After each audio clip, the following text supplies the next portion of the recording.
Sir আমায় ডেকেছেন sir? হ্যাঁ, তোমাকে ডাকলাম। আজকে ক্যান্ডিডেট কয়জন আছে? কেন স্যার, আজকে 3 জন ক্যান্ডিডেট স্যার। না, একটু কাজ আছে তো, তাড়াতাড়ি ভাইবাটা সেরে আমি একটু বাইরে যাব, এই জন্যই জানলাম।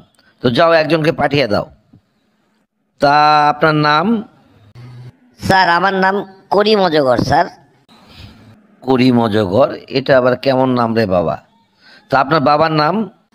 স্যার আমার বাবার নাম রহিম অজগর স্যার। কি ব্যাপার, আপনার অজগর সাপের বংশ নাকি? নামের পিছে সব অজগর লাগানো? না না, তা হতে যাবে কেন স্যার, আমাদের পদবিটাই অজগর।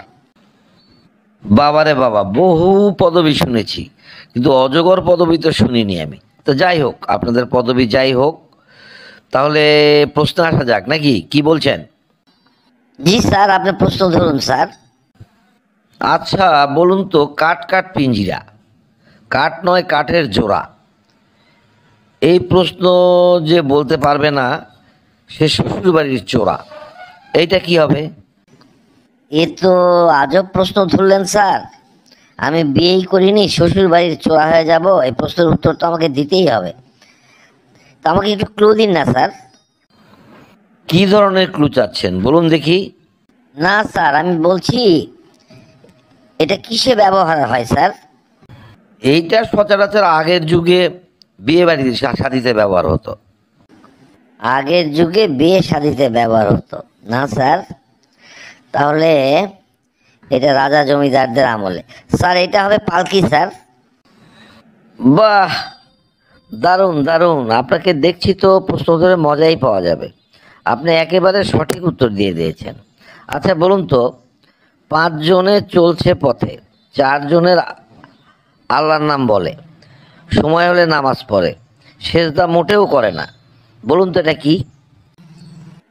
এই প্রশ্নটা আমি পড়েছি, কিন্তু মোটেও মনে পড়ছে না। আচ্ছা একটু চিন্তা করি তো। 5 জনে চলছে পথে, 4 জনে আল্লাহর নাম বলে, সময় হলে নামাজ পড়ে, সেটা মোটেও করে না। স্যার এইটা হবে জানাজার নামাজ স্যার। ওরে বাবারে, আপনি এই প্রশ্নের উত্তর দিয়ে দিলেন! আমি বাইরে যাব জন্য আপনাকে একটু কঠিন প্রশ্নই ধরছি, তারপরেও আপনি উত্তর দিয়ে দিচ্ছেন। আচ্ছা বলুন দেখি, দিনে করি শতেক বিয়ে, কাবিন টাবিন নাহি হয়, ছেলে মেয়ের মালিক আমি, কোনো কালেও নয়, এইটা কি? দিনে করি শতেক বিয়ে, কাবিন টাবিন নাহি হয়, ছেলে মেয়েদের মালিক আমি, কোনো কালেই নয়। স্যার এইটা হবে মোরগ স্যার। কি ব্যাপার, আপনাকে যত কঠিন প্রশ্নই ধরি আপনি তো ঠিকই উত্তর দিয়ে দিচ্ছেন। আচ্ছা বলুন তো, হাজার হাজার বাড়ি সেথা, রানী সে একজন, এক রানীকেই হাজার রাজা করে আলিঙ্গন, এইটা কি হবে? হাজার হাজার বাড়ি সেথা, রানী সে একজন, এক রানীকেই হাজার রাজা করে আলিঙ্গন। এটা তো একেবারেই সোজা। এইটা হবে মৌচাক স্যার। আচ্ছা বলুন তো, যতই কাটিবে ততই বাড়িবে, এইটা কি? যতই কাটিবে ততই বাড়িবে না স্যার, এইটা হবে পুকুর স্যার, পুকুর খনন করা। এইবার আপনাকে শেষ প্রশ্নটা ধরবো, খুব মনোযোগ দিয়ে শুনুন। খুব সোজা প্রশ্ন, তবুও মনোযোগ দিয়ে শুনুন, আমার মনে হয় আপনি পারবেন। কি এমন প্রশ্ন স্যার, খুব সোজা, আবার আবার আপনার মনে হচ্ছে আমি পারবো? না মানে সবাই সহজ প্রশ্নটাই পারে না, তো এই জন্যই আপনাকে বললাম যে আমার মনে হচ্ছে আপনি প্রশ্নটা পারলে পারতেও পারেন। তো যাই হোক, প্রশ্নটা ধরি, মনোযোগ সহকারে শুনুন। রাতে আসে রাতে যায়, চোরও না বাঘও না, মানুষ খায় গরুও খায়, বলুন তো এটা কি হবে? প্রশ্নটা বুঝতে পারলাম না স্যার। রাতে আসে রাতে যায়, চোরও না বাঘও না, মানুষ খায় গরু খায়। এটা কি মানুষে খায় গরুয়ে খায় না অন্য কিছু স্যার? আরে না না, মানুষ গরু এসব খায় না, গরু আর মানুষকেই সে খায়। আবারও প্রশ্নটা বলি শুনুন।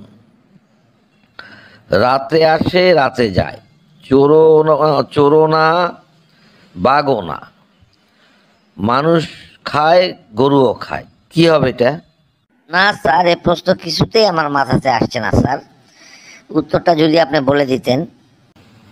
দেখুন, উত্তরটা আমরা বলি না, উত্তরটা সচরাচর যারা এই প্রোগ্রামটা দেখেন আমার বন্ধুরা বলে দেন।